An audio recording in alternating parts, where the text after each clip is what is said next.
My name is Ryan Chadha, and I'm an associate professor of anesthesiology and perioperative medicine at the Mayo Clinic in Florida. And my name's Guozhen Xie. I'm a fourth year medical student at the Mayo Clinic Alex School of Medicine. We're really excited today to talk to you about our recent publication in gastrointestinal endoscopy entitled The Outcomes of Anesthesia-Supported versus Endoscopist-Driven Sedation Modalities, a retrospective cohort study. So as someone who does anesthesia for endoscopy cases on a pretty regular basis, and seeing how prevalent anesthesia support is in endoscopy procedures nationwide and internationally for that matter, it's really surprising what a paucity of literature that there is on outcomes for sedation for these cases. Looking at our Mayo Clinic Florida practice, I thought it would be interesting to compare the two types of sedation that we provide, anesthesia supported, or more commonly known as deep sedation, and endoscopist driven or moderate sedation that's done at our institution.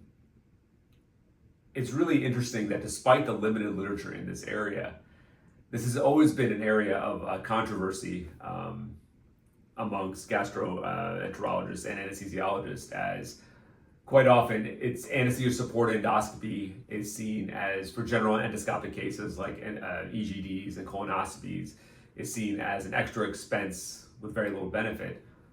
While the flip side is that quite often patients prefer deeper levels of sedation for increased comfort when they undergo these procedures. So we were hoping to, in this study, to really dive into some of the outcomes related to these two groups of patients and maybe shed some more light on how we can move discussions forward in this area. So to conduct the study, we used some data query functions built into our electronic health record to simultaneously pull tens of thousands of patient records at once, in hopes of detecting these subtle or not so subtle changes in length of stay and complication rates between the two groups. Our primary outcome was the length of stay in the recovery room after endoscopy, and our secondary outcomes included complication rates like hypoxia, bradycardia, PONV, and even hospitalization in a couple rare cases. What we found was that traditional sedatives like fentanyl or midazolam were associated with a significantly longer length of stay in the recovery room, that is to say, a longer recovery time. Sometimes difference as great as 20 minutes in some patients. But on the flip side, we noticed that these traditional sedatives were associated with a significantly lower rate of complications, especially hypoxia and PONV.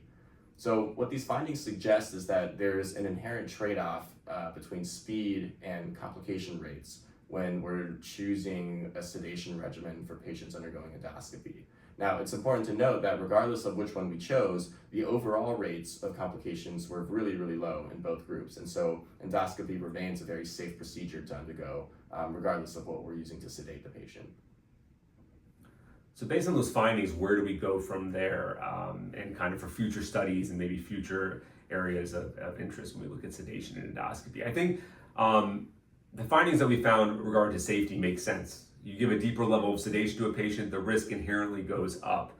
But as Guozhen mentioned, the risk is still very low for any serious complication from a sedation-related outcome, which is a good thing. So I think we've kind of can show that with our cohort. I think the next thing we really need to do is take our single center study and see if it can be replicated on similar outcomes when looking at both safety and recovery room times at centers with large numbers. As you mentioned, one of the strengths of our study was that we had a very large cohort of patients in both the anesthesia supported and the endoscopy driven sedation groups.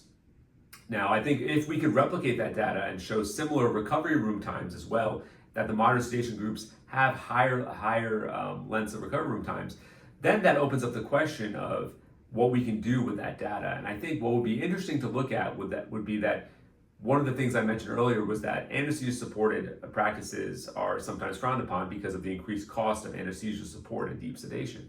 However, if we can compensate with anesthesia support with much shorter recovery room times to allow for increased throughput in the endoscopy suite, can we show that overall that cost, potential increased cost will be offset by the benefit of being able to take care of more patients? I think it's a really interesting question, and I think we obviously need much further research in this area, but I think that's where we can take this initial data and hopefully go from there.